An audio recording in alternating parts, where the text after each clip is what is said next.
My wife left me to care for her sick ex. Now she's back, pregnant, and wants me to raise his child. I refused and filed for divorce, but she won't let go. Hello Reddit I+ here. This is a story I never thought I'd write. Honestly, it still feels like it's happening to someone else, like I'm watching it all unfold in a movie, except I'm the idiot protagonist getting blindsided. 35M have been married to my wife, Kara, 33F, for 5 years.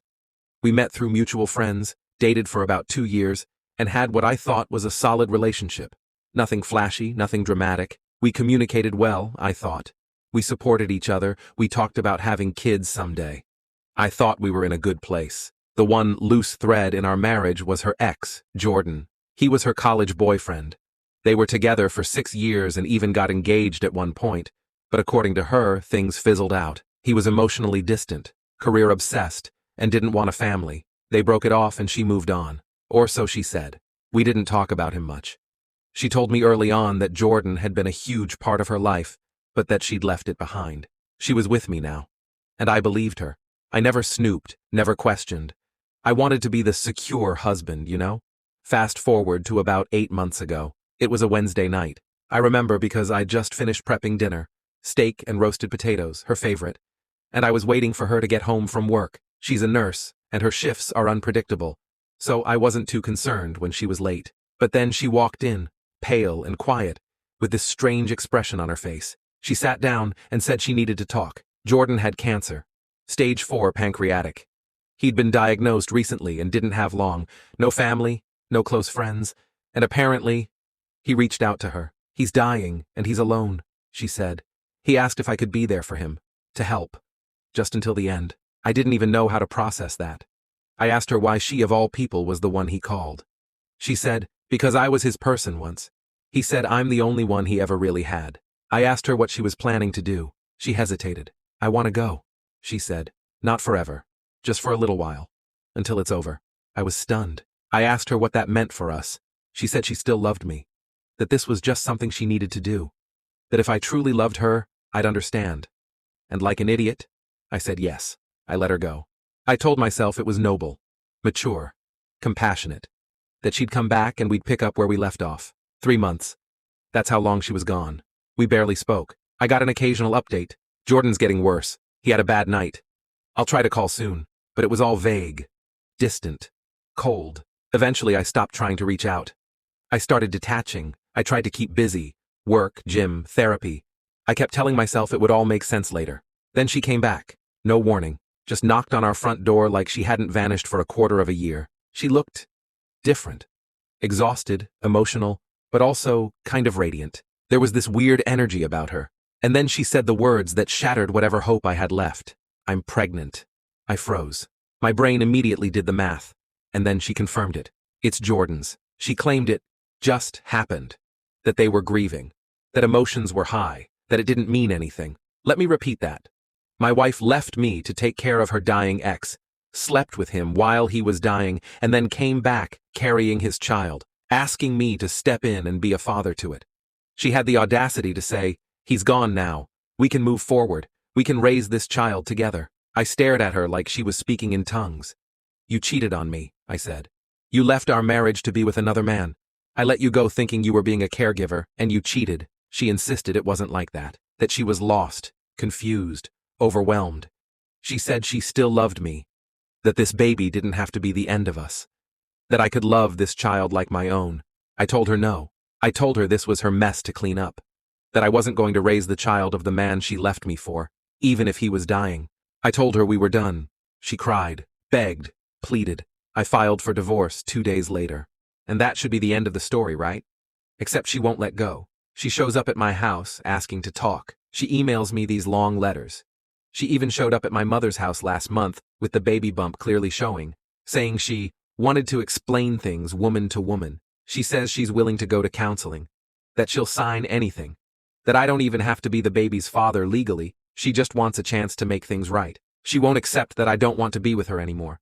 I've changed my phone number, blocked her on everything. My lawyer has sent cease and desist letters. I've started documenting everything in case it escalates. But emotionally, I'm wrecked. I feel like the biggest fool. I sacrificed my dignity in the name of trust and love, and got stabbed in the back and asked to hold the knife. And yet, somewhere deep inside me, I still feel guilt. Why? I have no idea. Maybe it's the years we spent together. Maybe it's because part of me still remembers the woman she used to be. Or maybe it's just the trauma of watching your whole life burn down while someone hands you a hose with no water in it. So, yeah, that's where I'm at. Alone, rebuilding, trying to find a way forward.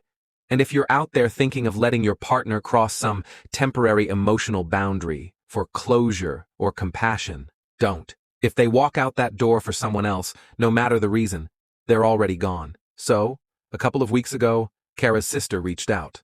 We're not close, but we were friendly when I was still in the marriage. She texted me out of nowhere saying, "I know you're going through a lot, but I just want you to know you're still family to some of us." Which, okay, nice, I guess. Then she dropped this. "Kara's baby shower is next month. She still lists you as the baby's father on the invite. I didn't know if you knew." Pause. I reread that message at least 10 times. Yes, you read that correctly. She put me as the father on a baby shower invite. For a child that is very, very obviously not mine. I was furious. I hadn't spoken to Kara in over a month. I was trying to stay no contact outside of legal necessities, so I forwarded the invite to my lawyer. He was just as shocked, and immediately contacted her lawyer. Cease and desist number 3 was sent the next day. My attorney made it clear, any more public statements claiming I'm the father of this child, legally or socially, and we're filing a restraining order and defamation suit. I didn't want to go nuclear, but I'm done playing nice. The truth comes out, sort of. About a week after the invite debacle, I got a call from Kara's mother. We'd barely spoken in years. She sounded embarrassed and tense, but basically said, "I want you to know, this baby isn't about love. It's about guilt. Kara's trying to fix something that broke a long time ago, not just with you, with herself." I didn't know what to say to that. I appreciated the honesty, but it also made me realize just how deep the dysfunction goes. Kara had been building a fantasy in her head, some twisted redemption arc where I'd play surrogate husband-dad to the dying man's legacy. It was never about us. It was about easing her conscience, and she wanted to do it using my life. The final meeting. Here's where things came to a head. We had our first and only in-person divorce mediation. We were in a small neutral office with our attorneys on either side. The room was tense. She looked exhausted, clearly pregnant, and still somehow hopeful. She opened by saying, "I'm sorry. I was selfish. I know I hurt you." Then, she said, "But I still believe we can build something new. People raise children that aren't theirs all the time. You loved me once. That love's still there. I know it." I sat silent for a long time.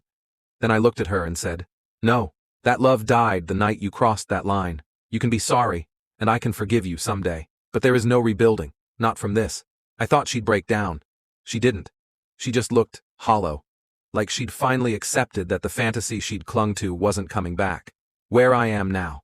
The divorce is nearly finalized. No kids, no joint assets, no house together, thankfully. I moved into a new place, small, but mine. Therapy is helping, slowly. But let me tell you something I wish I'd heard years ago. Love doesn't fix people.